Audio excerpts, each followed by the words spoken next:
लगाम डाल लें। रुमैसा जबान संभाल। ये रुमैसा आंटी से बच कर रहो, कुछ बातें बताई नहीं जाती हैं, उनको समझा जाता। दूसरे की किस्मत में नहीं थी। आपकी डॉक्टर बेटी साहिबा अभी तक घर वापस नहीं, भाल लूंगी, मगर थोड़ा तुम भी लड़की है जिसकी वजह से मेरी और बारी की शादी नहीं हो सकती है कि मैं दुनिया की सबसे खुशकिस्मत इंसान। अनाया के दिल से अब तक ये दुख खत्म नहीं हुआ कि बारी ने इसे ठुकरा कर परिचय को अपनी जिंदगी का साथी बना लिया। यही वजह है कि वो आज भी इस हकीकत को कबूल नहीं कर पा रही।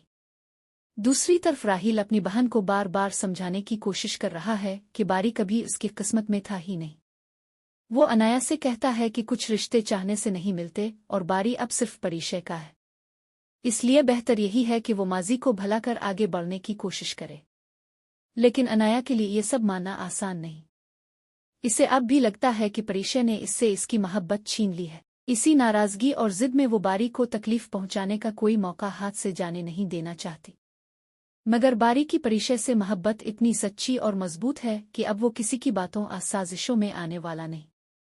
उधर रुमैसा भी इस घर में आते ही सुकून बर्बाद करने में लगी हुई है। वो हर रोज कोई न कोई नया मसला खड़ा कर देती है। अब वो आलम को ये कहकर भड़काने की कोशिश करेगी कि तुम्हारी डॉक्टर बेटी अभी तक घर वापस नहीं आई। रुमैसा की ये बात सुनते ही जोया की वालिदा खामोश नहीं रहेंगी। वो फौरन इसे टोक देंगी और कहेंगी कि मेरी बेटियों के बारे में इस तरह की बातें करने से पहले अपनी जुबान संभालो। यही बात दोनों के दरमियान एक नई बहस का आगाज कर देगी। इसी दौरान परिचय भी वहां पहुंच जाएगी और घर का माहौल देखते ही समझ जाएगी कि रुमैसा जानबूझकर सबके दरमियान गलतफहमियां पैदा कर रही है।